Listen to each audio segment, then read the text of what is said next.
Manipur Area YouTube Channel Gingtute zo silabon chibai tuni huna hin video dang khat koi mo ma mai Gingtute adinga koi mo te ti din copy video dang khat am ki gongal kita Manipur Area Office lami Kochuamte'n ngai pok na zanin jebul video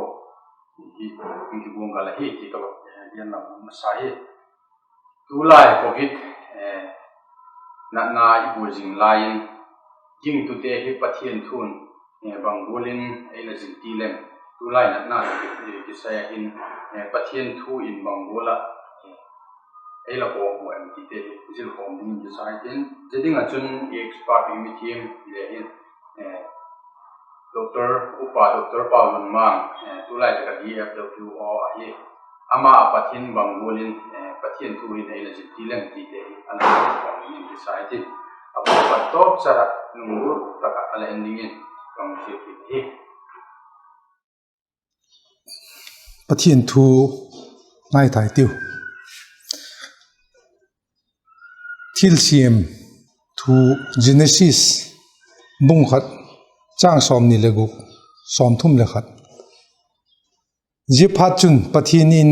ikibat piu e mawgol melpu pun mihing si mitiu chang som thum le khat na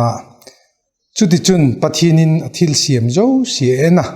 ngai ti pha sama ma hi chun philippi solchak polin philippi te kinga le kha thot bung ni pumpi ka doya ai wangin chang tel deu dingo ka bak doi chu chang li na pathian thu ngai thaki tai tiu kuaman ama ding bep en loin midang a ding le en zo hen pathian tu ting tho sim imal som piek tan la pathian ang kunin pau chapitiu lalpa tuni hun patakte lipikita lalpa khovel pum pi lalpa hi pi lêng pandemic covid-19 alen line lalpa nangman biang na hun phate lalpa nangma to ki pol na hun phate le sim pikita lalpa laking ki pa thu kong ge na lalpa tuni hin thei kham khamin ming thiam na ming het na lalpa gen go kiwa lalpa nangma le gen pi lo chun nangma gen tu Lalpa'n lo chun lalpa kyo gen bang mai pu lalpa tuni hin lung si takin lalpa lai taka la suok tin lo tak mu le kam te humangin lalpa kyo adinga lalpa aphazo hoizo lampi ngai tu theile lalpa kal su na nei the dingin ka thin lung ka ngai tu na teu nai set piek dingin Lalpa'n pina ka lalpa jesu min ka dan hi ki pa kuma wagen tak sa golun tuni amasan lai taka YouTube channel entejo si ilalpa jesu krista minin chibai kang bu masa hi covid-19 hi pileng na ne iwak ta gen tak sa golun hilai taka luong tampi mi tampi nei bai sen tamalew le pathian pol na hun pha pathianin tuni Kochuam te to kahin YouTube channel mang chan lai taka pathianin ki pol na hun pha te pi pathian kinga ki pak thui wa ge nei tuni hun kahung din chan takhi lai te AS office lama ki patin lai te campaign bolding a chil ka hi je dong ri chun lai te ki hungkal sun kai ti kha en tu te yo si ka pak het sak ma sa hen lang chun tuni holim ipat na ding o chuile i bible chang gen no genesis again dan khan pathinin ming hi bukimin eila siemi ti akilanga chang som ni paguna khan akibat pi in e mawgola ming siemi tiu ti in ming te hi pathin ki bat pi nei siam he chang som ni la sagina kha iet ki taile pathin asi thil siam chu ena pha sama ma thu imukita chu tuni tingin je taksa but kimna itidiem mihingin ilanei chi na layo je bukimna chu bangtin imutheya mitile amasa na again talen igu ya bong ta igu ki sat kha igu bong so pathinin ei dam sak hi dam sak telen doctor ten ke on ka khoyu bang mam lo tin lagu wa ki subong le sun koi mai le chun le ama le ma dam yang hafta kal ni le hafta kal thum zo le dam yang di is a healing process ka tiwa e chu sunga fibroblast bang blast hong ki siam ha ji gola ka gu le gu hong ki job tu na je kha itaksa hi je ki job the na je ma le ma ki suk dam the na kha pathin ithisanai umei ti kha I Hiat ka do ya la the gu ki suk bota ha me ka va mek sa ka mai bi mai wa ma be sa khale dam le dik pu la ta ki pathinin adam the de nga la ta adam na itaksa pat ama le ma ki siam dam the di ama le ma ki su dam the di ti taksai la sim pik ji ka ta kha dam the hi apatina va en talent hitang kho siki ve hitang kho siki ve hi le la ta ka hin kal khat i ve ni thum jo hem kal ni jo hem le la ta kin idam do kit aji khadam doi ba ne ek ji ka dam mi pu aji kha bangti dan dam him te itaksa na do na ine je na do na te chun ei do pi ala ta ka chun ina na te kha ki dam he je gol ma chu typhoid wakti tal hen typhoid hi le ahi khi itaksa lu zo hin I khosika khosik le hin le la ta khain I thokai la chu kal khat zo le I dam dok yenga bangji ka dam dok hem ti le dam doi ne ke lo chun le dam dok wen la ti je dam do the na kha pathinin la ta ka ei ma le ma ki vien the na ei ma le ma na do the na I nei pen kha ji kha ei sim sa da na bukima ei la sim sa pen je I nei na lai ui ti kha he eden ho na I po chan ho pa khan je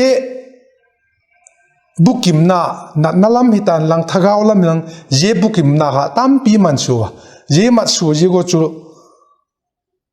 na hen khat inei wang le dam doi bangin ne ka nga ya tekhin nan tv ado zo bang yu mo ado zo lo bang yu mai le tv na bang kha dam doi ne ki thu pi ding ne nga ya je gol hitang ko sikle I taksan ado zo chun lai ta ka idama ido zo lo we le chu la ta dam doi akithu piding khan ne ka ngai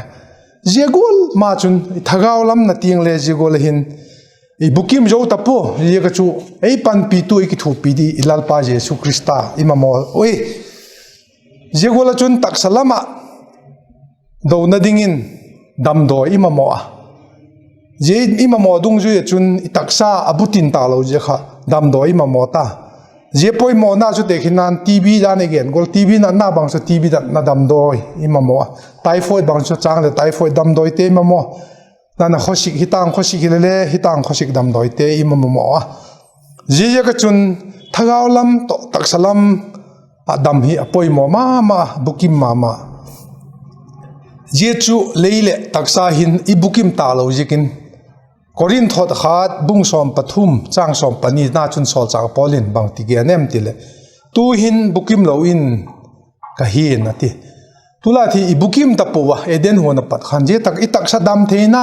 ei le ki kol theina dam theina khale bukim ta pu taksalam hen lang thagaw lama Lalpa'n Jesu ma taksalam le chu ei man dam doi I poi mo ui ti kha ei hechina bukim lo hi je kin dam doi poi mo wa tulai na hilenga pathile covid-19 na pathile luong ja thi e chan taw je luong chan na hin e taksani do zo lo khasu dam do I pai mo ui dam do I ma mo ui ti hi jiwala chun fil en to zelen philippi bungni chang li na khan ba gen talen kuman ama ading bep en lowin midang ading le en zo hen ati lai takin tuni hi ding chu tulai taka hi pi lêng covid-19 ti akikai sau sawa gen talen akikai sau be philo lai taka hin bailam jodieka tulai apot tilai sangwan ki kai le bailam jodieka tunai khan muluma kawachiwo damdoi le kawakapu mulum te hile ji hipihin avan noya Jenoi na hin luong hi mi pak kuwala chan tai tiwa jikit bana chun akhu hi khalbeni ka bate sule mi som nga le ku positive hielo je khoi hung ki panhem itile lai ta kahin a hotel gari la gohti lama hula wajino ahung kile ki to chu je lam na covid 19 na hong poluto ama on la hello je covid 19 na hong polut pe noi a in sung kun pin ahung dam lo piwa thile ahung thi pi hi loi je be philo a khot zango dam lo piwa luong paku zen a chan piwa ti kha kong gen no ma jiwal chun kêu Kochuam lam ka Kochuam na tiang le luong pani pathum lam ka chan tawa ave hi le mi som lawal ka positive tawa jehi ka wa Kochuam mi te to mi pi te ka wa het sang nop chu i khat lo na dingun luong bangza i chan be di mu ti ki reality ti ka doya la ta Kochuam tina lo yu pa hian lang pastor hian lang upa hian lang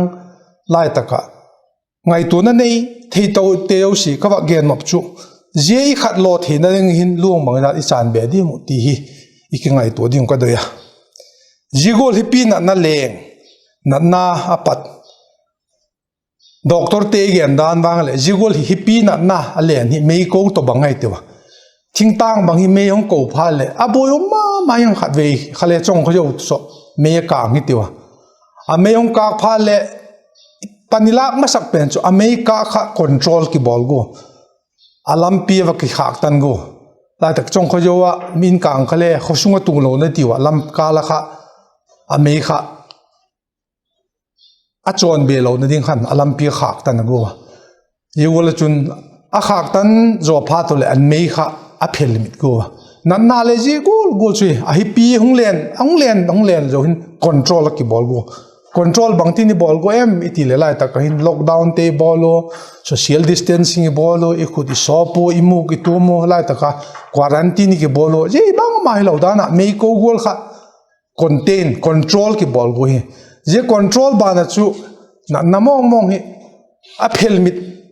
phel mit gol khat phel mit anga ya la ta a phel mit iti pen tak le na nai phatal eradicate akiti la ta su bedding aki go yugol chu pan ki la he jigol ma chun lai taka khovel mi thiam te pan lak nain smallpox ti te lai taka polio ti te khovel lapat apan lak na khovel ye na hi gen phak dum ta pu tuni ka ba gen ki nop chu je hi dam doi